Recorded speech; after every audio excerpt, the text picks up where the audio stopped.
की पूर्णिमा के पहले से जो 5 दिन गिने जाते हैं, कार्तिक की पूर्णिमा के दिन 5वां दिन होना चाहिए। ये 5 दिन जो 5वीं गण के गिने जाते हैं, इसको कहते हैं देव दीपावली। तो 5 दिन जो देव दीपावली के आते हैं, उस भगवान को जब जल चढ़ाने के लिए शिवालय की ओर जाए तो एक नियम ले लो कि 5 दिन में शंकर भगवान को जब जल चढ़ाने के लिए जाऊंगी तो शिव जी को जल चढ़ाने के लिए लेकर जाऊंगी, उससे पहले मैं आंवले के वृक्ष के नीचे थोड़ा सा जल छोड़कर, बेलपत्री के वृक्ष के नीचे थोड़ा सा जल छोड़कर, पीपल के वृक्ष के नीचे थोड़ा सा जल छोड़कर, उसके बाद अशोक सुंदरी वाली जगह, अशोक सुंदरी की जगह सब जानते हो, अशोक सुंदरी वाली जगह पर जल छोड़कर, फिर गौरा पीठिका पार्वती जी का हस्तकमल, उस पर जल छोड़कर फिर भगवान शंकर के ऊपर मैं जल समर्पित करूंगी।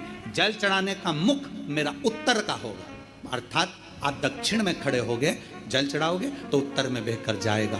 5 दिन अगर आपने ये 5 दिन का नियम धारण कर लिया शंकर को जल चढ़ाने का, तो ये निश्चित है 5 स्थान से जो हमें अशांति मिलती है, मन में पूरे वर्ष शांति बनी रहेगी, कभी क्लेश नहीं।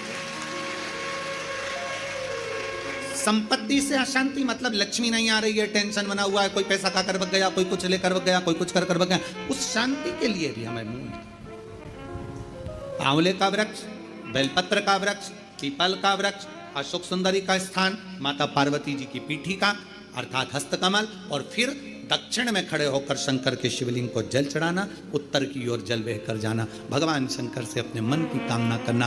5 दिन कार्तिक के महीने में 5वीं गण में जो हम शंकर को जल चढ़ाते हैं, ये हमें भगवान शंकर की ऐसी कृपा होती है कि हमारे शिव की पंचायत के 5 देव हमारे 5 जगह से आने वाली अशांति को रोक देते हैं और हमें शांति प्रदान करते हैं, सुख प्रदान करते हैं।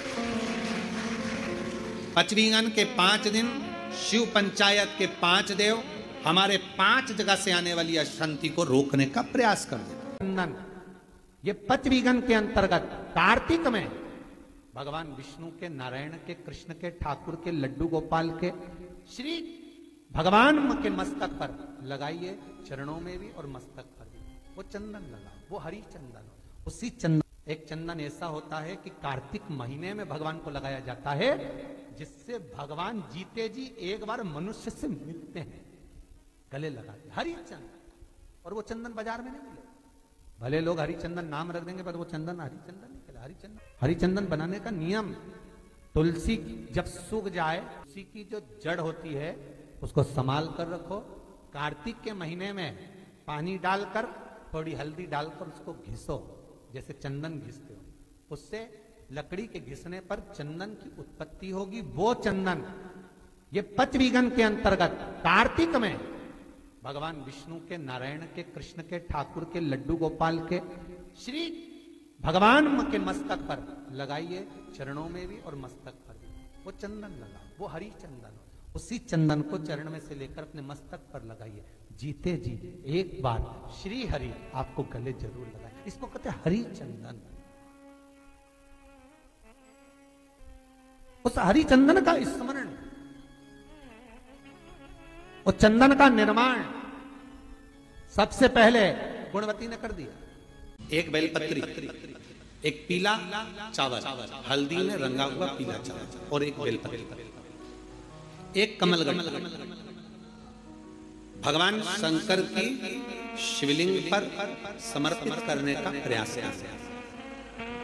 परंतु ये बेलपत्री, पीला चावल और एक कमलगट्टा, ये 5 दिन तो तुम ये दीपावली के पर्व के, और 5 दिन जो 5वीं गण आएगा, पूर्णिमा का समय जब आएगा, उस समय अगर आपने ये दोनों समय पर एक बेलपत्री, एक पीला चावल, एक कमलगट्टा भगवान शंकर के शिवलिंग पर समर्पित करना प्रारंभ करा, ये 5 दिन इधर कर, 5 दिन उधर कर, आपको कभी कहना नहीं पड़ेगा किसी के आगे कि भैया मुझे 500 की जरूरत है, तेरी जेब और तेरा घर भरा ही खाली नहीं रह सकता। और बाबा से प्रार्थना हम यही करते हैं, हमेशा करते हैं, किसी स्त्री की गोद खाली ना रहे और किसी पुरुष की जेब खाली ना रहे। बाबा भरता जरूर है। एक बेलपत्री, एक पीला हल्दी का चावल, एक दाना चावल, और एक जम के बोलो कमल, एक कमल भगवान शंकर के शिवलिंग को समर्पित करिए। भगवान शंकर के शिवलिंग को समर्पित। कार्तिक महीने में 2 वस्त्र का विधान है, एक पीले कलर का वस्त्र और एक लाल कलर का वस्त्र। एक पीला वस्त्र है, एक लाल वस्त्र।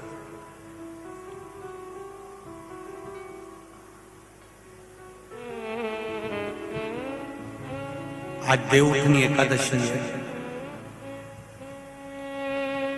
ऐसी कोई माता नहीं होगी जो अपने घर में तुलसी जी का पूजन नहीं करे।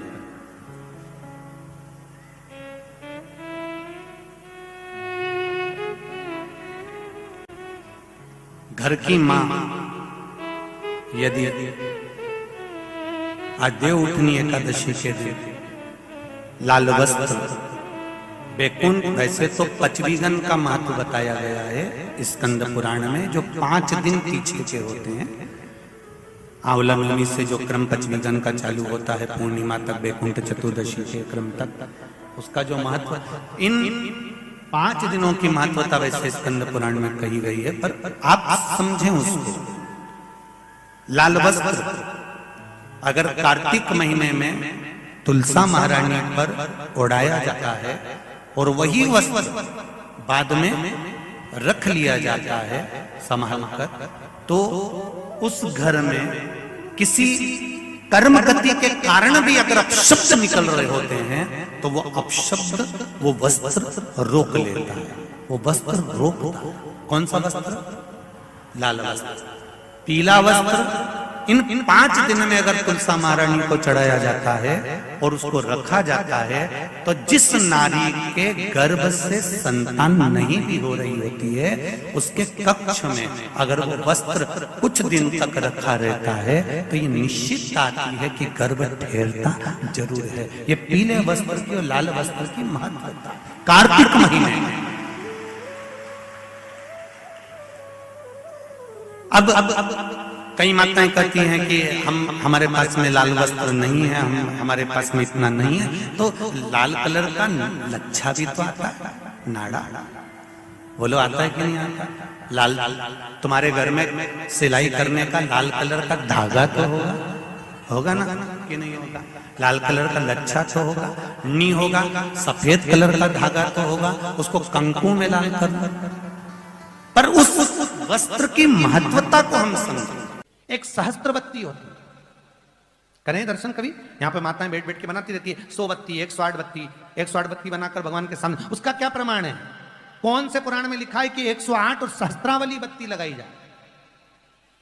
तो स्कंद पुराण में कार्तिक खंड के अंदर स्पष्ट किया गया सहस्त्रावली बत्ती, 108 लंबी बत्तियों का जो प्रमाण है, वो कहते हैं कि जिस व्यक्ति ने किसी तीर्थ को ना करा हो, पूरे तीर्थ नहीं गए हो, सारे तीर्थों का स्नान नहीं करा हो, किसी तीर्थ में दर्शन करने से वंचित रह गए हो, तो 108 बत्ती की एक बत्ती बनाकर किसी नारायण के मंदिर में, शिव मंदिर में, देवी के मंदिर नहीं, केवल देवता के मंदिर में अगर उसको घी में भिगोकर प्रज्वलित कर दिया जाता है तो सारे तीर्थों के दर्शन का फल उस जीव को प्राप्त हो जाता है। उसको सहस्त्रावली बत्ती। कार्तिक महीने में वैसे तो पचवीगन का महत्व बताया गया है। माता लक्ष्मी को सबसे ज्यादा प्रिय प्रसाद कौन कौन सा होता है? माता लक्ष्मी का प्रिय प्रसाद कौन सा है? कोई कहेगा खीर, कोई कहेगा सीरा हलवा। और माता लक्ष्मी के लिए सर्वश्रेष्ठ अगर कोई पकवान है, माता लक्ष्मी के लिए अगर सर्वश्रेष्ठ यदि कोई भोग है, अगर कोई ने किसी दीपावली के दिन, एक दीपावली एक देव दीपावली, इन दोनों दीपावली के दिन अगर प्रयास करना के दिन अगर लक्ष्मी जी को शहद का यदि भोग लगाया है तो उसके घर में कभी गरीबी नहीं आ सकती, वो उन्नति की ओर बढ़ता है। शहद का भोग लगा, लक्ष्मी को शहद की प्रियता, मधु की प्रियता, वो आनंदता देता। मांगने वाला भी है ना, बहुत दरिद्रता उसकी जिंदगी में है, बहुत गरीबड़ा है, उसके पास खाने तक के लाले पड़ रहे हैं, तो हम उनसे एक निवेदन करेंगे कि प्रयास करो, एक वर्ष 7 जगह हैं जहां पर कभी एक जगह का नियम बना लो, या तो बेलपत्री के पेड़ के नीचे, या शमी के वृक्ष के नीचे, या पीपल के वृक्ष के नीचे, या आंवले के वृक्ष के नीचे, या वट वृक्ष के नीचे, या शंकर भगवान के शिवालय में, या अपने घर के दरवाजे के बाहर। ये 7 स्थान हैं, इसमें से कोई एक स्थान आप चुन लो। एक दिन भी नागा नहीं होना चाहिए, एक दिन भी कैंसिल नहीं होना चाहिए, एक दिन भी उसमें कहीं अड़चन नहीं आना चाहिए। एक वर्ष ये 7 स्थान में से कोई एक स्थान पर 1 वर्ष तक रोज शाम के समय प्रदोष काल में दिया लगाना चालू करो। भले वो दिया 2 मिनट जले, पर प्रदोष काल में अगर तुमने एक जगह का भी नियम ले लिया 1 साल का, फिर हमको बताना कि मेरे कुबेरेश्वर बाबा ने तुम्हारे घर में संपदा की कमी तो नहीं रखी। वो भंडार भरने में कमी नहीं रखता, भंडार भरता। आज एकादशी है, देवउठनी भगवान विष्णु की, इसलिए भगवान को सबसे ज्यादा प्रिय है ही क्या? तुलसी का दल। करूंगा मैं आप सबसे, महाराज मान लो कोई व्यापार में अगर तकलीफ हो, कमाई अच्छी नहीं हो रही हो, व्यापार नहीं चल रहा हो, तो निवेदन करूंगा कि किसी के चक्कर में मत पड़ना, कहीं जाकर पूछना मत ही। केवल देव उठनी एकादशी के दिन जो अभी आने वाली है, कार्तिक के महीने में देव उठनी एकादशी, इस दिन एक सिक्का, जब रात्रि को आप तुलसी जी की पूजन करें, ठाकुर जी की पूजन करें, एक सिक्का उसको नीचे रखकर उसको भगवान को विराजमान कर कर, तुलसी माता या शालिग्राम जी को विराजमान कर कर फिर पूजन करना। सुबह ब्रह्म मुहूर्त में 4 बजे जब आप देवता को उठाएं, वहां पर जब लीपन करें और उठाने जाएं, उस गन्ने की झोपड़ी के अंदर, तो वो सिक्के को अपने पल्लू में डालकर हल्दी की कटोरी में भरकर दुकान में, व्यापार में, व्यवसाय में रख दें। अगली एकादशी तक बताना जरूर कि कितना लाभ मिला, कितना कमाया आपने, सूचना जरूर देना हो, बताना जरूर कि कितना प्राप्त हुआ। क्यों? क्योंकि नारायण जब देव उठनी एकादशी पर उठते हैं, जब मेरे भगवान विष्णु अपना चरण नीचे रखते हैं, तो एक कुबेर और दूसरी स्वयं लक्ष्मी भगवान के चरण को अपने हाथों में झेल लेती है। तो जिस स्थान पर आप देवता को उठा रहे हो, जिस स्थान पर आप भगवान की आराधना कर रहे हो, जिस स्थान पर आप भगवान को जगाने का प्रयास कर रहे हो, वहां आप अगर लक्ष्मी को विराजमान कर देंगे तो नारायण का चरण और लक्ष्मी दोनों कुबेर के साथ हमें प्राप्त हो सकते। कार्तिक के महीने में देव उठनी एकादशी के दिन पीपल के पत्ते को अगर एकादशी और द्वादशी के दिन एक तांबे के पात्र में गला कर रख दिया जाए और उस पानी का आचमन 3 बार करा जाए, तो जिसकी नाड़ियां चोक भी हो जाती है, डॉक्टर बोले इसका बाईपास करना पड़ेगा, उसको केवल 3 आचमन पानी एकादशी और द्वादशी को पीपल के पत्ते का कराया जाए तो अंदर की नाड़ियां भी खुल जाती हैं। पीपल के पत्ते का इतना प्रमाण हमारे विष्णु पुराण में वर्णन है। जैसे चर्म रोगधारी व्यक्ति होता है ना, जिसकी चमड़ी सफेद पड़ जाती है, तो उसको क्या करना चाहिए? केवल हिंदू धर्म में केवल एक पीपल का वृक्ष है जिसका पराग झड़ता है, और वो रात्रि को लगभग 10 बजे से 12 बजे के भीतर, 9 बजे से 12 बजे के भीतर पीपल के पेड़ के पत्ते का पानी झड़ता है। उसके नीचे एक थाली रख देना चाहिए, और उस थाली में पीपल के पेड़ के नीचे रख दो, और उसका पराग जब झड़ जाए, वो पानी को बाल्टी में धो लो, और धोने के बाद थाली को उस पानी से 15 दिन, 8 दिन, 20 दिन स्नान करिए। धीरे धीरे चर्म रोग समाप्त हो जाता है, सफेद जो चमड़ी पड़ी वो वापस अपने रंग में आना चालू हो जाती है। कोई आज देव उठनी एकादशी है, बहुत ध्यान देना महाराज। जिन बेटा बेटी का विवाह नहीं हो रहा, 30-30 साल के हो गए, 28 साल, 40 साल, 25 साल के हो गए, विवाह नहीं हो रहा, तो आज बेलपत्री पर दोनों पत्तियों पर लाल चंदन लगाइए और बीच वाली पत्ती पर पीला चंदन लगाइए। जिसका विवाह नहीं हो रहा उसके लिए का है, आज ही करना पड़ेगा, परंतु देव उठनी एकादशी के दिन आज ही का है, बस साल में एक ही बार होता है वो। नीचे की दोनों पत्ती पर लाल चंदन और बीच वाली पत्ती पर पीला चंदन। महाराज पीला चंदन लगाने के बाद में जो लाल चंदन है, उस लाल चंदन से 7 बिंदी पीले चंदन वाली पत्ती पर लगवा दीजिए। जिस लड़का लड़की का विवाह नहीं हो रहा उससे लाल चंदन की 7 बिंदी लगवा दीजिए, और लगवाकर जहां पर अशोक सुंदरी का स्थान है वहां पर उस बेलपत्री को उसका नाम और गोत्र बोलकर, जिस व्यक्ति का विवाह नहीं हो रहा, नाम और गोत्र बोलकर आज रात्रि के समय पर या आज शाम के समय पर उस बेलपत्र को देव उठनी आज एकादशी के दिन भगवान शंकर की अशोक सुंदरी की जगह पर चढ़ा दो और बाबा से विनती कर लो, बाबा मेरा मंगल विवाह हो, ऐसा निवेदन कर लो। 3 महीने के अंदर विवाह पक्का, भगवान विवाह पक्का करा ही दे। अशोक सुंदरी वाले वो करना आज ही पड़ेगा देव उठनी एकादशी पर।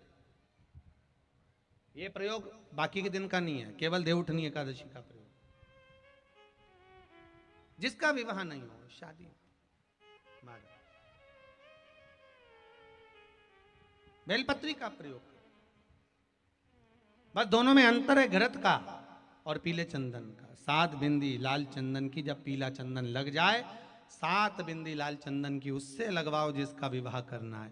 जिसका विवाह नहीं हो रहा उससे लगवाइए।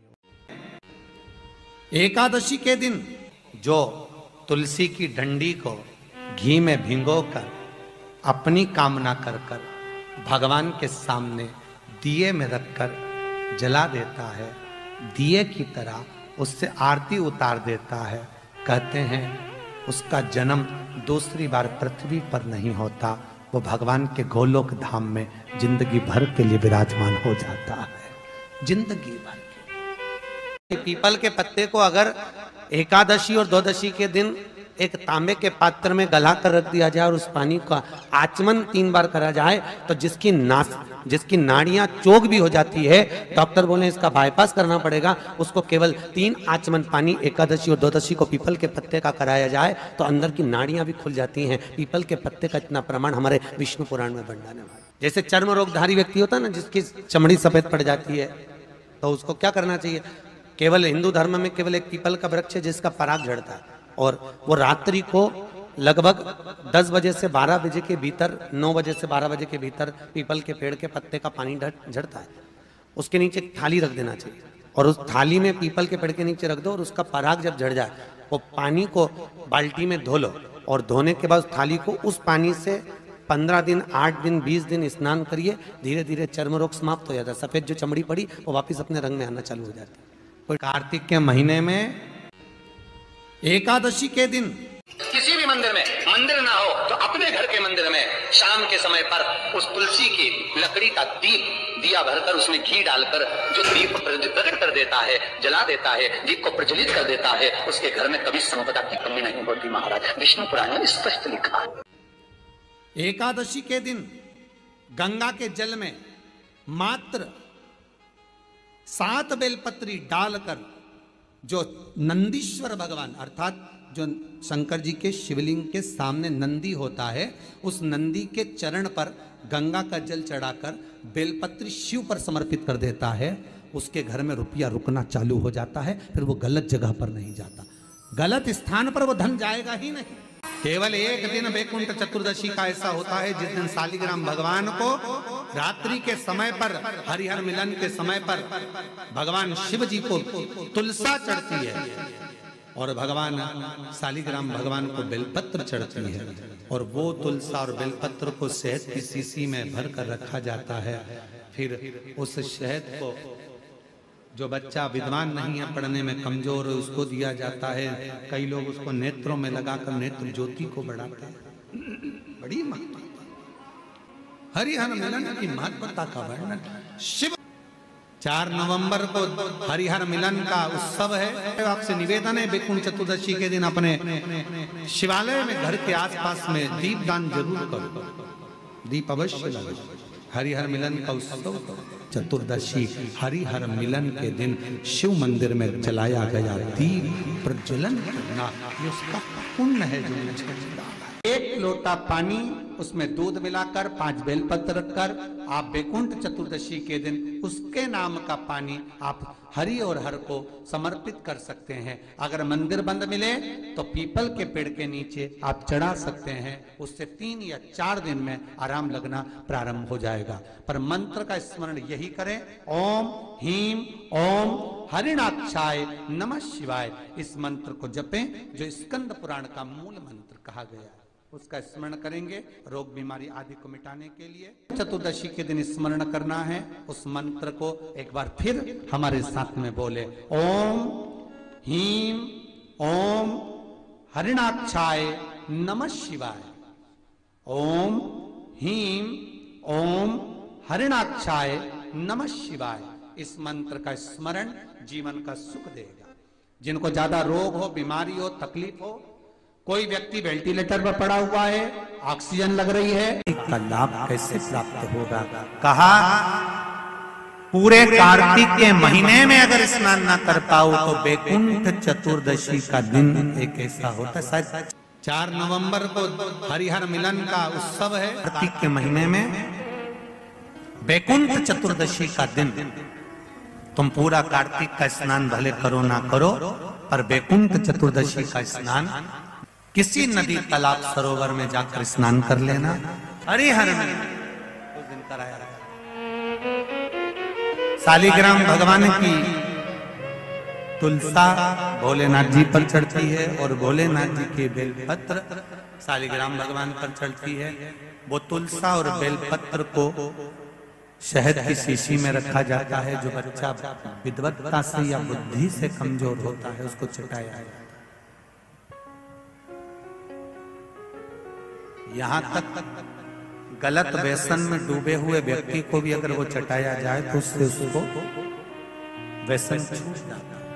उस बैकुंठ चतुर्दशी का इतना एक बेलपत्री, एक पीला चावल, हल्दी में रंगा हुआ पीला चावल और एक बेलपत्री, एक कमलगट्टा भगवान शंकर की शिवलिंग पर समर्पित करने का प्रयास है। परंतु ये बेलपत्री, पीला चावल और एक कमलगट्टा, ये 5 दिन तो तुम ये दीपावली के पर्व के, और 5 दिन जो पचवीगन आएगा पूर्णिमा का समय जब आएगा उस समय अगर आपने ये दोनों समय पर एक बेलपत्री, एक पीला चावल, एक कमलगट्टा भगवान शंकर के शिवलिंग पर समर्पित करना प्रारंभ करा, ये 5 दिन इधर के 5 दिन उधर के, आपको कभी कहना नहीं पड़ेगा किसी के आगे कि भैया मुझे 500 की जरूरत है, तेरी जेब और तेरा घर भरा हुआ है। कार्तिक का महीना और कार्तिक के महीने में ये पवित्र, जहां लोग कहते हैं कि कार्तिक के महीने में भगवान हरि और हर का मिलन हुआ है, कार्तिक के महीने में माता लक्ष्मी ने भगवान शंकर की आराधना कर कर भगवान विष्णु जी से वर मांगा, भगवान विष्णु को मांगा है। भगवान माता लक्ष्मी की माता जी, लक्ष्मी जी की माँ का नाम क्या था? माता जी का नाम ख्याति देवी। ख्याति देवी क्या कर रही थी? भगवान शंकर के साथ लक्ष्मी जी का विवाह कर रही थी। तब शिव जी से ख्याति देवी ने कहा मेरी बेटी लक्ष्मी का विवाह मैं तुम्हारे साथ करना चाहती हूँ। शंकर भगवान ने कहा नहीं, मैं लक्ष्मी से शादी नहीं कर सकता, क्योंकि लक्ष्मी जी का विवाह तो आप नारायण के साथ करें। लक्ष्मी जी ने शिव जी की इतनी आराधना करी, इतनी आराधना करी, बाबा देव आदिदेव महादेव ने पूछ लिया लक्ष्मी तुम क्या चाहती हो? लक्ष्मी जी कहती है मैं नारायण को प्रेम करती हूँ, भगवान विष्णु से विवाह करना चाहती। बस इतनी सी बात। लक्ष्मी मैं तुम्हें वर देता हूं, कार्तिक के पूरे महीने में लक्ष्मी तुमने मेरे मंदिर में दीप जलाया है, कार्तिक के पूरे महीने में लक्ष्मी तुमने मेरी आराधना करी है, मैं शिव लक्ष्मी आज तुम्हें वर देता हूं कि तुम्हें भगवान नारायण प्राप्त होंगे। और जो कार्तिक के महीने में जो शिव का स्मरण करेगा, जो लक्ष्मी का पूजन करेगा, उसके घर में नारायण लक्ष्मी दोनों प्रवेश करेंगे, उनका उद्धार करेंगे। एक देव दीपावली आती है, एक दीपावली, एक देव दीपावली। इन दोनों दीपावली के दिन अगर प्रयास करना, अगर बहुत कष्टमय जीवन चल रहा हो, फैक्ट्री भी ना चले, दुकान भी ना चले, व्यापार भी ना चले और कर्जा बढ़ते जा रहा हो, टेंशन ही टेंशन पूरी जिंदगी में हो रहा हो, कहीं से संपदा आ नहीं रही हो, धक्के की जिंदगी चल रही हो, तो एक बार मधु का प्रयोग कर कर देखना।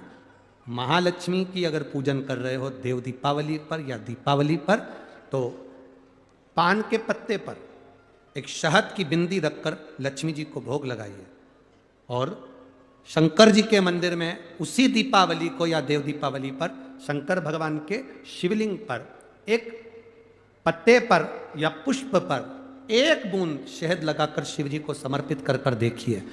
अगला वर्ष तक इंतजार करना, बाबा आपकी जिंदगी में 4 चांद ना लगा दे उस मधु के बल पर।